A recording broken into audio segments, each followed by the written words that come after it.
হযরত আবু বকর সিদ্দিক রাদিয়াল্লাহু তাআলা চোখের পানি ছেড়ে দিলেন। চোখের পানি ছেড়ে দিয়ে বললেন, এটা কি আমার নবী মুহাম্মদুর রাসূলুল্লাহর জবান থেকে শুরু থেকে আপনি শুনেছেন নাকি? সে তো সামনেই আছে, আমি তো আড়ালে তোমাকে বলিনি। আল্লাহর বান্দা বললেন, ওগো আল্লাহর হাবিব, গত রাতে আমি কোন একটা বিষয়কে সামনে রেখে আপনার কাছে এসেছিলাম, অনেক খোঁজাখুঁজি করছি, নবী আপনারে খুঁজে পাই নাই, আমি পেরেশান হয়ে গেলাম। মক্কার এমন কোন অলিগলি নাই যেখানে আমি আপনাকে খুঁজি নাই। দৌড়ে তখন আমি রাতের বেলায় চলে গিয়েছিলাম আপনার সেই গানে হারাই, যেখানে জাবালে নূরের মধ্যে একটা ছোট্ট গুহা আছে, সেখানে আমি গিয়েছি। ভাবছি যে আপনি ওখানে হয়তো নীরবতার মধ্যে আছেন।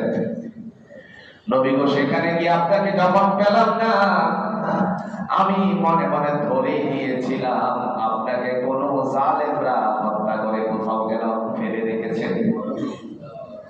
এখন আপনার সামনে আবুল হাকাম বলছে আপনি ঊর্ধ্বগমনে গিয়েছিলেন, আপনার জবান থেকে উচ্চারিত হয়েছে। পৃথিবীর কেউ যদি বিশ্বাস নাও করে, আমি আবু বকর আপনার এই কথাকে বিশ্বাস স্থাপন করলাম। এমনিতেই সিদ্দিকে আকবর উপাধি পাইলেন।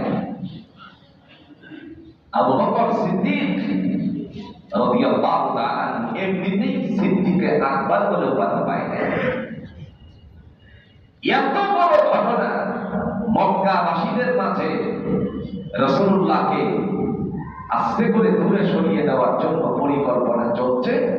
আবু বকর রাদিয়াল্লাহু তাআলা রাতের বেলায় রাসূলকে না পেয়ে এখন বুঝতে পারছেন তিনি যে কোথায় ছিলেন। এজন্য আল্লাহ রাব্বুল আলামিন হইচই থেকে বাঁচানোর জন্য তার বান্দাকে রাতের বেলায় ভ্রমণ করিয়েছিলেন। কেন তিনি ভ্রমণ করিয়েছিলেন? মসজিদ হারাম থেকে মসজিদ আকসা পর্যন্ত ভ্রমণ করার পরে তিনি ডেকে বললেন, আল্লাযী বারাকনা হাওলাহু লিনুরিয়াহু মিন আয়াতিনা। আমি আল্লাহর পক্ষ থেকে আমার এই বন্ধুকে কিছু বরকতময় নিদর্শন